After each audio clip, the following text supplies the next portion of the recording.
Hi, I'm Maria of Pink Body Design, and today I wanted to talk to you about how to get that professional finish on your cotton bag. And there are two things really to keep in mind for this. And the first thing is actually interfacing. What kind of interfacing you use. And here the key thing is to use an interfacing directly on your cotton fabric, a fusible interfacing. I prefer Veline, I don't know actually how to pronounce it properly, but G700, and this is a woven interfacing with glue on one side. See, it has a really nice drape, but it gives you that kind of crispiness that just the cotton fabric doesn't have, and that also helps when you are going to fuse your cotton fabric onto your sturdier interfacing like your Pel and Peltex or similar. So then you really want to have your cotton fabric interfaced before fusing the heavy stuff. This helps when you're gonna press it later, because that is actually the second part. If you don't have, by the way, if you don't have G700, you can substitute something like Pelon Shape Flex. I think it's called 101. And that should be a pretty similar product to the G700.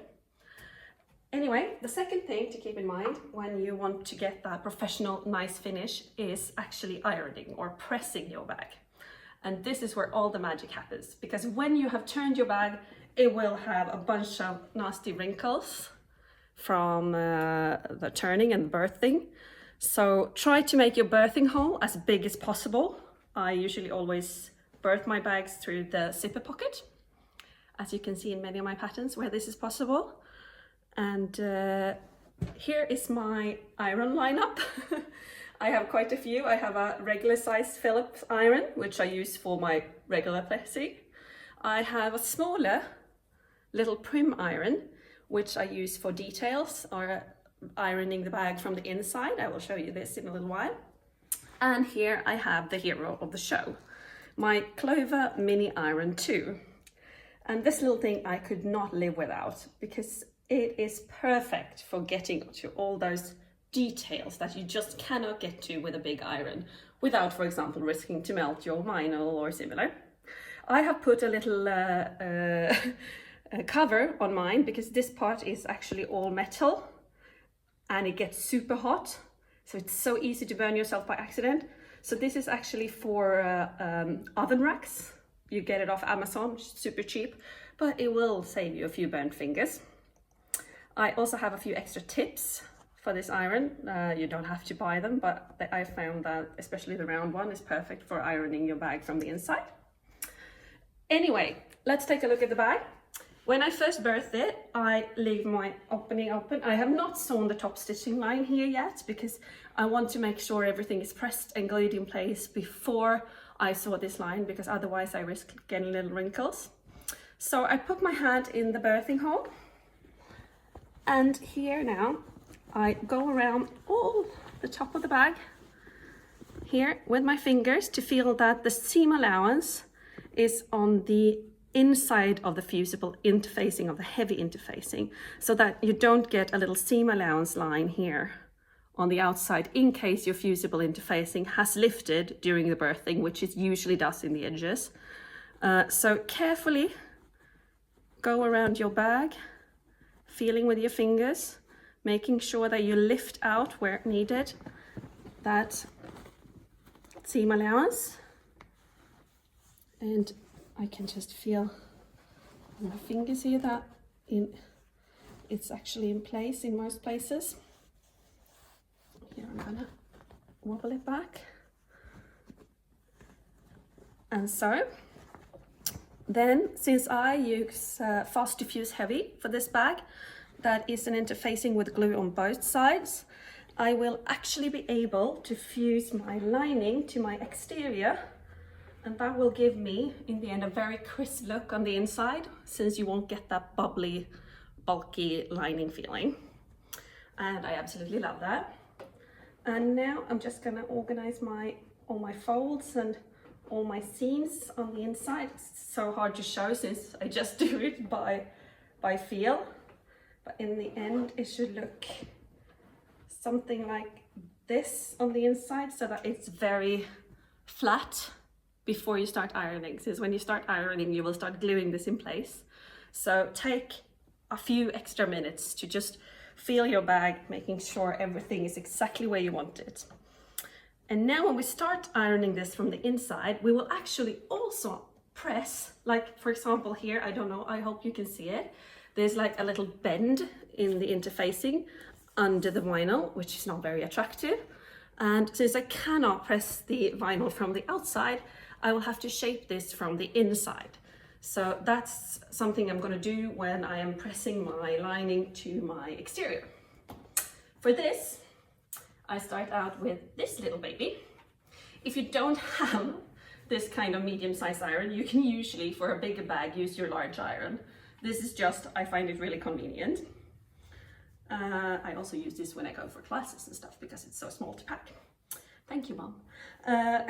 Anyway, I start from the top because you want to, if you come here, sweetie, you want to make sure that you don't get a bulky bubble here, but you want to make sure you actually press your lining down. So this is a little short. I start by holding this in place and pressing carefully without burning your fingers. This in place. So I actually do a slight downward motion. It's very slow though, so I'm sure it doesn't appear that way. And I just, it takes a little while since it's a fusible, so I have to warm the glue up enough for it to stick. And I continue the same way all around my bag. This is gonna take some time. It is a slow process, but this is the best investment you can make for your bag, because if you have once pressed it properly, you will have a bag that stands up beautifully for such a long time, and it is worth the time. If you, unlike me, don't have hard skin on your fingers, this can get pretty hot even when you're holding from the outside. Then you just have to get a little cloth or similar to hold. Make sure you don't burn yourself. And I'm just gonna skip a bit, and then once I have this all fused, it hasn't fused properly here as you can see, so I'm gonna need to hold a lot longer. I continue all the way down into my bag, and I fuse the bottom to the bottom, and I'm fusing the sides and everything, but I am not gonna bore you with a 20-minute video of me holding this in place. So I'm gonna skip a little here, and then we're gonna go to the outside of the bag. So here I'm back. One important thing I totally forgot to say is that after you have adjusted your seams and before you start pressing the inside, you should close up the hole in your zipper pocket, because otherwise that will be fused to the lining, and that is not fun to try to undo. So sew up your zipper pocket opening before you start ironing the lining. Whenever possible, I lie down the bag like this so I don't have to hold my hand behind the fabric, since this allows it to get a little hotter without me burning myself. And when we're done, when we feel that the insides look okay, just because I was making this video, I totally forgot to trim my seam allowances on the lining, so it's a little bulky in the bottom, but that will do. Anyway, now when we get to the front is when it gets more fiddly, since we absolutely do not want to burn our vinyl. So here is when it's important to use a proper size iron.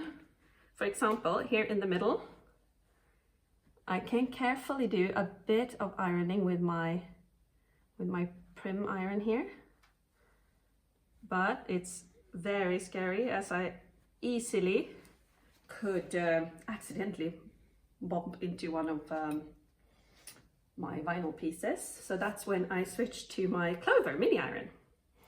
And this little friend is so helpful because it allows me to get super close to the vinyl without actually risking to burn it. It also gets super hot, so be careful and don't hold too long in the same place. And then I go over every little area with this one, and I can get very close to like these metal decorations as well. And it just allows me to make sure every single part of the bag is perfectly pressed. And this is what makes such a difference for making it look more professional. Many people wonder how you can make cotton bags look professional, and this is the secret. Pressing, pressing, and even more pressing. And since I pressed this from the inside first, the worst wrinkles are actually already gone. So this is really just doing the final cleaning, so to say. And this also takes a bit of time. So what I'm doing here is I'm just gonna go over every millimeter of the bag slowly with this one, to ensure that it's properly fused and wrinkle free. And I think it's worth mentioning here that on some bags even this can be too big, and then this thin one, for example, can be the way to go. And this one, actually, I'm just going to show you how. See, this is super hot now. I cannot remove the tip and replace it with this, but I'm just going to show you how I use it. For example, in a smaller bag, when it's really hard to get these corners neatly ironed, and the same thing here, I still have this little wrinkle here that was really hard to get out with my medium-sized iron. I'm gonna switch to this one, and I'm gonna use it, if you can come here, honey, to press the corners like this. And for these little rounded sections, I can go over like this and getting that nice curved shape that I want for my bag. Because once this is hot, I can just hold it in place with a cloth or something until the glue cools, and then my bag will actually stay in that shape. So this is also an important part of shaping your bag for that final shape you want for the bag. So now I'm going to continue pressing and pressing, because I still have a small wrinkles here. That's going to take me some time. But I want to thank you so much for watching, and I hope that with a bit of time spent pressing, you are going to have beautiful, professional looking cotton bags. Thank you for watching.